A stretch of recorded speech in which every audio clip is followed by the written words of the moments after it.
If we don't have enough fun things to do here locally, they leave. So you take the money that is created here in Lake Charles and go deposit it other places versus keeping it here locally, as well as if it's fun enough, maybe some other people come here. But it's just important from a quality life standpoint that within reach, there's enough fun things to do, kind of makes it feel like home. Thanks for joining us on Louisiana's Playground Podcast, your roadmap to all things Lake Charles, Louisiana. I'm Brady Raynard. And I'm Jillian Corder, and we're excited to bring you another episode. We've got the authentic stories and experiences of Southwest Louisiana, all the tools you need to build your own personal Lake Charles itinerary. Episode 78 loading for you. We're talking family-friendly activities in, you know what? I'm going to say it, the most family-friendly city in America. Oh, wow. It's 25. It doesn't matter if it's true. It's only matter if you believe it. Is that how that works? That's how this is going to be. Look, I'm that going to type of say podcast this. today. I'm going to say this. This is an extremely family-friendly town. Absolutely. That doesn't mean I don't want anyone. Let's say you're a young person and you're looking for a night out or a different kind of setting. That doesn't exclusively mean we're for families either. I think sometimes people hear family friendly and they think that means I'm not going to have a good time. Exactly. If I'm a single adult, and that's or not whatever. the case at all. That's not the case at all. We do a good job of separating. We just also happen to be really family friendly. Sure. If that's what you're looking for. So we talk all about it in today's episode. Yep. But before we do that, let's grab a bite to eat. How about that? It's time for Envy Eats.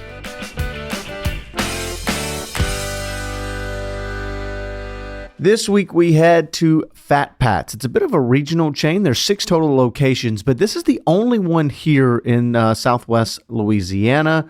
Their tagline, never trust a skinny cook. I always love that. I feel like there's some truth to it. Yeah.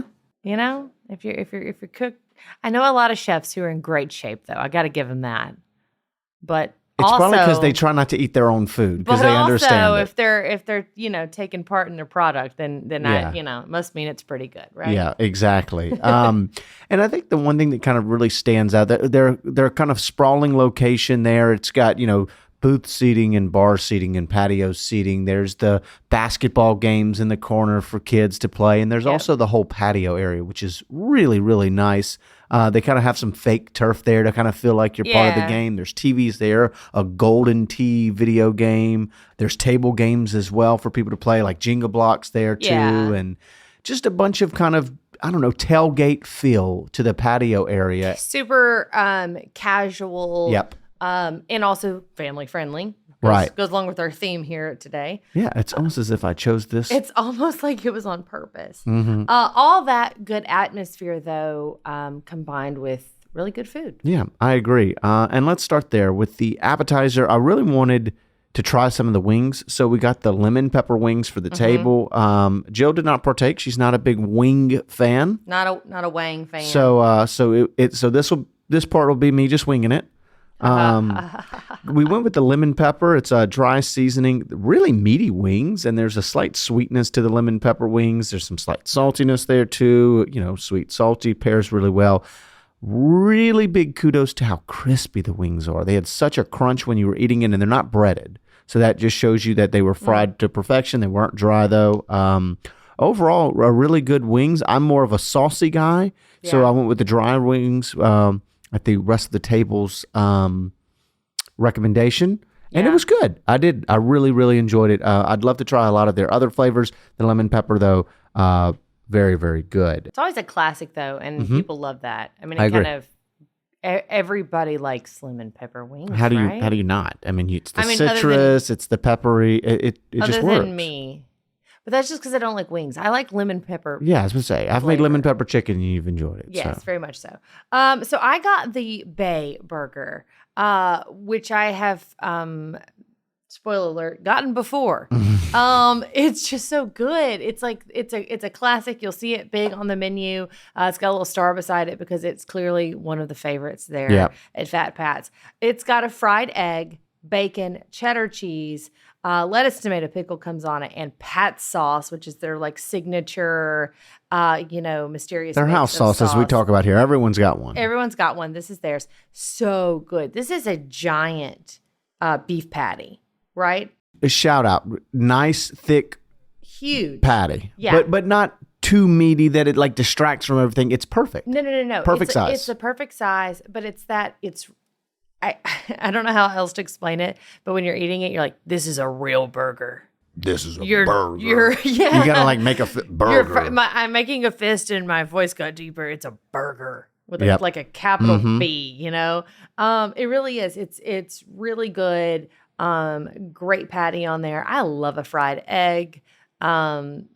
It just adds something to it. Sure. That not like it's missing, but it just adds that extra bit of goodness. The bacon, big thick cut of bacon, cheddar cheese, again, like a thick, real cheddar cheese. Yep. Not a cheese product, if you will. And the pat sauce is great on it. I got it with sweet potato fries, real soft, a little bit of salty. Of course, it's got the sweet flavor. Yep. I'm a big fan of their ranch, like a huge fan of their ranch.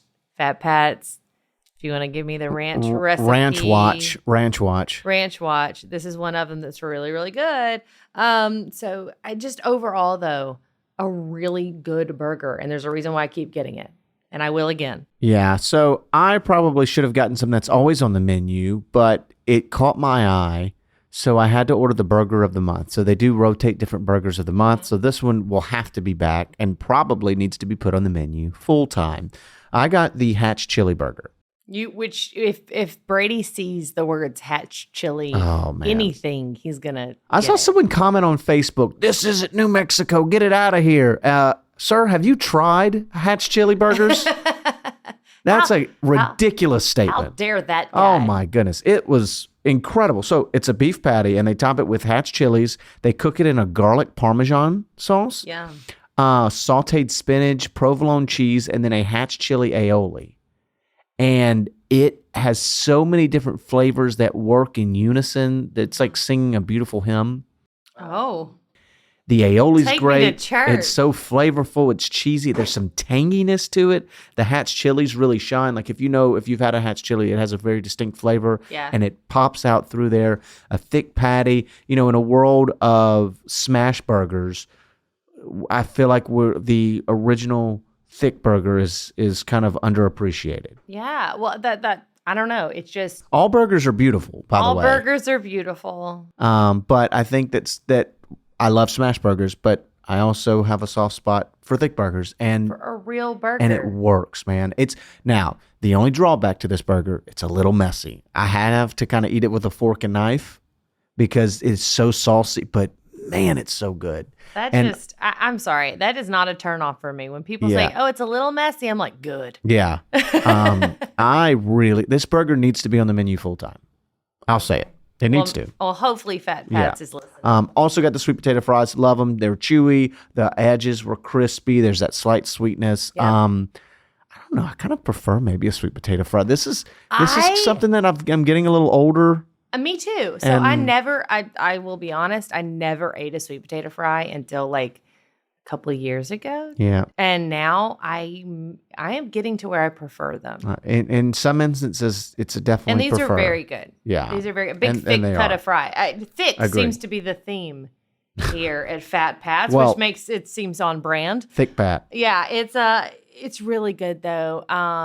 And I think everything on the menu, I think people walk away and they feel like that was a really good meal. And they have a really good drink menu too. Obviously, if you're trying to have a libation and enjoy the game or the atmosphere, they're really good too. We've had those in our previous trips. Yeah, and Fat Pat's is in a great spot. It's just off Highway 14, which is just off the 210 loop through Lake Charles. So really convenient spot if you're out shopping and whatnot. It is. It's just right there. So not far from anywhere. From a great meal to a great guest, we welcome on Mike Castille, the Director of Community Services for the City of Lake Charles. He's a Southwest Louisiana native who's built a career in parks and community services, starting with the fitness programs at SPAR, leading recreation at Ward 3, and later managing major parish park projects and events like Christmas at the Courthouse. Now, as Lake Charles's Director of Community Services, he oversees everything from the lakefront, an event center, to cultural arts, parks, Mallard Golf Course, and special events. Welcome to the show, Mike. Oh, happy to be here. That intro makes me sound very special. Very You're super important. important. I know. Because I was you sitting back there are. like, who's Because you coming are. today? Oh, it's me. Everyone is important on the playground. That's right. You are a VIP here in Lake Charles. So, Well, I appreciate that. first up, before we get to the topic at hand, we kind of want to know how you play in Louisiana's playground. So, we've got some rapid fire questions for you. All right, here Okay. we go. They're easy ones that you know the answer to. Well, that makes it I more would pressure. hope. I think would so. hope. I think so. Okay, first up, crawfish or gumbo? Crawfish. Ooh, see, you knew the answer. Easy. There was a no And delay. I love there. gumbo. I love it at Buck's Corner. Sorry, Miss Yeah? Melissa, but crawfish. I did have it yesterday. I was going to from say, Bucks. Mike very much is a social butterfly. So the crawfish aspect, Makes sense. is it the kind of the party atmosphere as Probably much so. as it is the Yeah. taste? The environment has to be equal to what you're eating. Yeah. So, yeah, crawfish equals party. it does. So yeah. Fair. Okay, next up, poolside or beachside? Ooh, beachside. Really? Yeah. Okay. Most men that come on the show don't go for the beach. Okay. And Only because there's like an anti-sand thing happening. the funny thing is, I was probably leaning towards the pool thing, but being a dad, knowing my son likes the sand, so I'm like, There you go. I just want him playing in the sand at my feet while I'm just in the sun. So Oh, yeah. you just won dad points. Good for you. Okay, last up, concert or comedy show? Comedy show. When I listen to my music, I typically do it by myself. So if I sing, nobody hears me. And I guess the vibe of a concert is just, it's rarely ruckish. You know, everybody's all over the place. Comedy show, you sit there and laugh and enjoy yourself. It's chill. Yeah, it's a little more it's intimate. And look, it's right? true. And I love people. I love being in the midst of it all.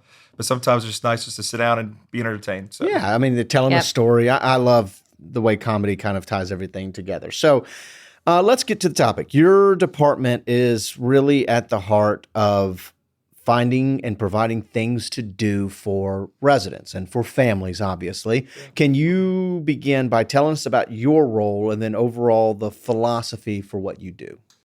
Yeah, and I mean, you listed out the different divisions within the department, and I'm happy about that because anything that's front facing on the city side, it's pretty much falls under my department and my staff. So I love that. I so tell my staff and people that the title of the department says it all: community services. We are designed to serve the community, whatever that looks like, however that works. So that kind of falls in line with my philosophy. How do we serve our community? So every time I bring someone in, I always finish off with the interview process of saying, you know, a lot of people have to, you know, they work their 40-hour shift wherever they're working. And if they want to do something good for the community, they have to add on volunteer hours, you know, after work, weekends, different things like that. Well, what we do every day, 40 to 60 hours a week, it is strictly for the community. So it's easy to kind of get geared up for that. So you got 80,000 people in Lake Charles, and every single day, what we do or don't do can benefit them, which is our goal, or negatively, impact them. So that's what drives us, constantly trying to find out how we can make our community better as a whole. So being a family-friendly city is really important. Very. Not every city in Louisiana, not every big tourist destination is. Yeah. It's not always made for families. Why is that so important for Lake Charles? Well, it's important because where we fit in Louisiana, like we're very community based. We just got through talking about the crawfish thing. Like we are very close. What I loved about when I came to McNeese, like a lot of my friends from Texas said, you get invited to the house, somebody's house, and all of a sudden you become a cousin. Everybody's Yeah. uncles, brothers, Yep. and they're really not, but we're related somehow. So it's part of it's ingrained in our culture that way. The really important thing from an economic standpoint is that, you know, if we don't have enough fun things to do here locally, they leave. So you take the money that is created here in Lake Charles and go deposit it other places versus keeping it here locally, as well as if it's fun enough, maybe some other people come here. But it's just important from a quality of life standpoint that, you know, right within reach, there's enough fun things to do, kind of makes it feel like home. Well, speaking of fun things to do, I kind of wanted this episode to be essentially a bit of a guide for people that want to, whether you're visiting or live here, for family-friendly activities, just a kind of across the board. Let's start with some of the maybe the free activities and spaces that you can really highlight here in the city. Well, with two things. I'll start off with since I came on board, we're trying to do a remastering of our parks system. And we have about 34 parks. So if the furthest you would be from one park to another is about 3 miles. Some are a mile from each other. So we have parks kind of scattered out throughout the city. And some are themed. That's right. Right. That's something that's started, That's right? right. So the goal is, at one time, I guess it made sense that every park would look similar. So there's nobody saying, hey, that's my park. But now I want to push towards, as some parks are coming of age and they need to be removed and replaced, that I do want to go towards a theme system. So if you could think about it, if somehow, you got 52 weeks in a calendar year and 34 parks are uniquely themed, well, more than half of your year could be spent at our parks and still not get bored. And it also gives us a chance to take our park system and tie into our culture. So, at Maribel Williams, we have a jet. Well, I mean, Chenault is a huge part of, Southwest Louisiana. Well, I mean, a jet plane, plane equipment fits. We have a Western theme at College Oaks. I was about to say, that's just around the corner. We like the Western theme for sure. We bring our kids there. Yeah, and like I said, it fits. We know Magnes is called the Cowboys for a reason. This used to be a prairie land where cattle drivers go back and forth. Well, this kind of fits right in with our culture. Yeah, and in some of the parks that are more off the beaten path, if you will, being really picturesque. I mean, the first time I ever went to Riverside. Oh my gosh, it's gorgeous. I mean, I didn't even realize it was out there, right? And then we went on this long walk. Pregnant. Oh, I was 9 months pregnant. Okay, question. Did you know how long it was before you took the bath? Yes. I did. It keeps on going, doesn't Brady it? did. I was 9 months pregnant with our walk. second. So we went on this walk, and about halfway to it. You started having contractions? Oh, I had been for a while. And then on the way back, I told Brady, we need to go home and get food. And then we're going to the hospital. And I had a baby 12 hours later. Nice. Shout out Riverside Park Shout for out speeding this Riverside thing Park. along. That's what I'm talking about. I'll never forget the park holds this very special place. But it's so gorgeous there. It is. And I feel like it's one of those places that people just, those hidden gems people forget about. A lot of people think that for them to be able to see that type of nature, they need to get in their car, go about 45 minutes south of here, which is gorgeous to do so with the Creole Nature Trail. But right there on Riverside, from where we are on I-10 at Visit Lake Charles, you're less than 8 minutes away from nature that has not been, for the most part, has not been touched by man for over 300 years. Like you see the same vegetation, trees, and things of that nature that, and it's been there forever. And it's like a secret park too. It is. Because you complete the, I don't know, what is it? It's definitely very close to 3/4 of a mile. Yeah, so almost a mile, and then it's like a new playground, and there's new, That's right. and it's like you kind of like you discovered it. Well, and look, that adds to our playground. Kind of like Christopher Columbus just discovering stuff. That's right. That's right. You feel like an explorer. That's why I also like Tooten Park, and in the back of Tooten Park, the big trail in the back. It is. Because we feel like with the kids, we like to pretend we're somewhere really, exotic or strange, and not just, next door to Dairy Queen. I mean, but it is super convenient. But actually, that's the cool thing to about also get ice cream when you're done. Yeah, exactly. Yeah. I think that's the cool thing about Tooten Park is that it is a natural park for us. That you could literally go to Dairy Queen and then all of a sudden, within 300 feet, you just get lost in the woods. Yeah, I love that. We have, different types of birds. We got rabbits. We got a lot of things in Tooten Park that you typically wouldn't see smack dab in the middle of a city. Yeah. The other thing we were talking about, theme parks, but our programming. I got to give credit to both administrations under Mayor Hunter and under Mayor Simeon that they both are pushed for quality life. So that makes my life so much easier that I can push for those things. So we, challenged my team when I came on board in 2022 that they were hopeful just to say, can we get a program once a month? And I was more so, we're going to get a program once a week. I'm going to bring in partners, showcase different things that they do to kind of enlighten our youth. Like P66 with the STEM and, SASO with Nature and Focus. Sometimes kids don't know what we have here, just right here in our community. Fair. But it's also just a way to have fun that's, relatively cheap, free. Sure. So as we stand, our Partners in Parks calendar pushes well over 60 programs. That's not even including our during the week where we have sign language classes or different things that you could just learn life skills. So I'm very excited about our program. We have a very robust programming system. What are some of the, speaking of, which maybe this is where you can kind of mention some of those, some of these signature events, programs, or some of the festivals that really are mostly geared towards families? Well, all our weekend programs at the parks are definitely geared towards families, and we try to range that to be, a lot of them are in that sweet spot between 4 and 10 years old, but we try to extend that to older age, but they're very family friendly. Our events are for everyone. So special events falls under the department. I have a great staff that runs it. So when you think of our family events, we have Downtown to Sundown, which just won. Shout out to Miss Peyton who runs that. Downtown to Sundown it's a fantastic family event. And this year we did something a little different. We added some exhibits within Old City Hall that kind of ties into the music. So it was very special this year. What we do with Red, White, Blue, and You. It used to be just a 5:30 to 8 o'clock type thing. We move on. Now we made it an all-day event with multiple partners from the beach to the amphitheater, all the way down to First Federal, allowing us to throw our 3D mapping onto their building. Yeah. And then what's coming up, which is my favorite time of the year, which staff, they're happy, but it's a lot of work. But we're happy to do it. Is our Light Up the Lake, Christmas. That was a huge thing for me. Christmas was thought of, but not as like, we didn't look at it as what it should be.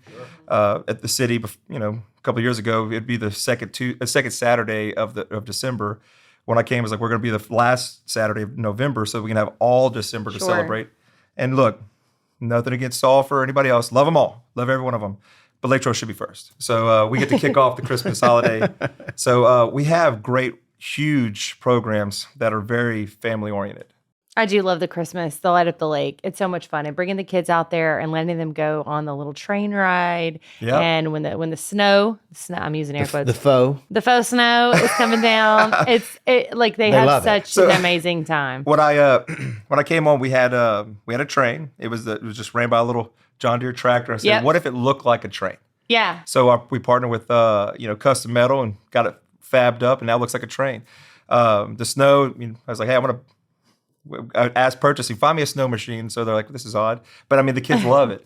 Lighting up Millennium Park. Yeah. I think that is huge. Like, our park is lit up for Christmas. So, I can't be Disney World, but I can give a little bit of that magic here locally because, some people, we take it for granted that they don't get that opportunity. Look, I feel like we touched a little bit on the parks, but just because you had mentioned it, I want to make sure that Millennium Park is highlighted. That is a really nice free park a lot of cities don't have that quality of park. No, you're right. Especially with the views. You're right. I would say this, and I think this is a shout out to several administrations all the way down to current, is that our lakefront is one of the most valuable pieces of property in Lake Charles. If you were somewhat of a realtor and just wanted to take it all in the private sector and kind of consider what it could be, it's a high volume price tag could come off that.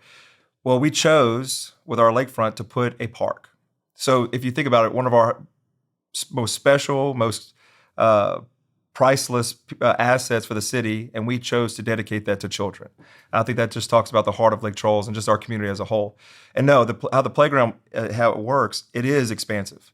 We push, and I'm pushing hard for Locke Park to be an accessible playground, but Locke is accessible to a certain degree. It does have ramps. It has zones. So when you build a really good park, you should have zones to where a dad goes and plays with his 5-year-old, doesn't feel like he's going to get ran over by a 15-year-old. Exactly. You should have a space for both, but they try not to cross paths too much because their play is different. Speed's different.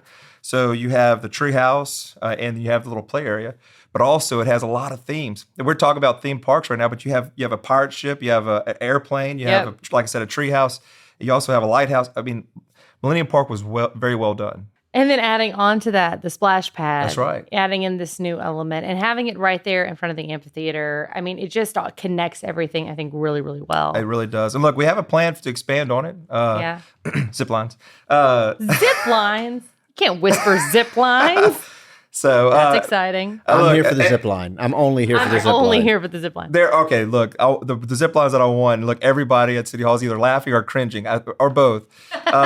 But there are a type that you can have that they're railing systems, so they're very safe. They're basically 2 feet off the ground, and you kind of work your way through it. Yeah. But still zip line. I'm here for the zip line. I know 2 children that would be very excited. And look, I will say, I'm pushing for every one of them, but I'm like, I got a 5-year-old. I got to get a lot of stuff done. Yeah. I got to get some stuff done. Yeah, I don't want a ribbon cut on it and he'd be too old. So I got to, That's funny. So how do you, whenever you're looking into programming, coming up with the calendar for the year, how do you pick and choose these things? First, what we do is we try to find partners. We want to be first off, good stewards of our taxpayer dollars. One, spending it. This Right. one thing to have tax dollars, pulled from our community and not spending. So we're going to spend it. The other thing is having partners that come in that can help offset how much it could cost. So we try to find partners and then highlight times of the year that's benefits to them. The other thing is we try to do different things to make sure that we highlight all our parks. So if we do something, north, south, east, west, we make sure we juggle that throughout the matrix of our schedule, that every site gets highlighted frequently and at the same rotation. And then what makes sense to the year? We do stuff on the beach during summer. Right. We do things, pumpkin chunking. We do that in the fall because pumpkins are available to us. So we do several things that are somewhat kind of fits within the season. What is on the horizon that maybe excites you that, Other than the zip lines. I was about to say, think zipline. We have several different things that are coming up. I would say, I'll go ahead. I brought up Log Park. I think Log Park excites me to a certain degree because that is one of the newest ones that we're going to re-envision how that park interacts. And then we're also building it from a standpoint of the Grand Master. What if it's a phased approach? So not only is it going to be, as much as we can, it be as accessible as possible for all types. But you take an older park that's probably, pushing 100 years old, but we're going to re-envision how it connects to the city with walking paths and the cottage that's been sitting there kind of dormant. We're going to re-envision how that whole thing operates right there in the center of town. So that game plan, it's going to come to fruition soon at Locke, and that's just kind of go to all our parks. So I'm very excited about that. That's great. And being right there in downtown, the heart of it all. Yeah. We've touched on nature with like Riverside and then what Millennium kind of looks over, but it's really just scratching the surface for what, is still on the free train so far. All the things that we've talked about cost nothing to go and enjoy and bring your families to. And that really, mostly outside of supplies, is also our nature, whether you're fishing and crabbing. And how do you think that is a draw, or how big of a draw do you think that is for families as well? And beyond that, does the programming tie into that as often as it does as well? Oh, yeah. Well, it's huge. It's huge for our city of our size. There are studies that are going out that show people at one time, like a generation, would do everything they could to get a job and rush to inner city like in Austin. Now they're starting to see a trend where people want to go to a place that has a really good downtown, but it's kind of sprawled into a nature where you're not stuck in a dense city. It's kind of spread Concrete out. jungle. Exactly. So that's prime opportunity for a city like Charles, where we talked about go north, Riverside. Come over here to the lake. We have a gorgeous lake, nice beach. We have different things all over the place. And look, if you love golf, two things I love about our golf course. One, it's a fantastic golf course. Mm-hmm. Shout out to my staff out there. They're doing a great job. And we won best of again. Well, so, Brady's there pretty often. So. Oh, sorry. Maybe I spent, what do they say? TLC, stick to the rivers and lakes that you're used to. I feel like that's what, when I go there, I stick a lot, unfortunately, to a lot of the rivers and lakes that I'm used to. I need to stay more on the grass, but. How did you find an opportunity in this podcast That's a good to fit. quote That's a good waterfalls? I don't know what you're talking about. That is Who is that? I've never heard of them. TLC. I will That's say impressive. that is a very good tie. I don't want no scrubs. All right. But the golf course, even the golf course, how it sets up, you'll see, different sides of the front nine, back nine. Sure. You'll see different, we're called mallard, but you have different ducks. You have, rabbits. That right there is tied up in the middle of you're playing golf in the middle of nature. Yeah. It's fantastic. So, we have it everywhere. If you're good, you might see some birdies and maybe an eagle or two. Maybe not. If you're good, If you're playing with Brady. you won't. You won't see those. Where you're probably hitting from, you're probably finding field mice out there in the in the tall grass. Just I'm helping landscape is all I'm doing. Yeah, here. We appreciate that. Of course. And then, so in addition to those are just the city properties and stuff. Then you've got the Creole Nature Trail, right? That's right. So all of those things tie together to create, a kind of a real perfect nature bow in addition to all of the parks and all that. You're right. And that is the cool thing. I do value the fact that, I love Lake Charles. I push Lake Charles. I want us to be number one. But as a whole, just Southwest Louisiana, we really do have a lot of great natural assets. Do you get to take your kids crabbing, fishing? Have you taken them there? Oh, yeah, those yet? absolutely. Yeah, absolutely. Same here. Yeah. Well, not with the little one.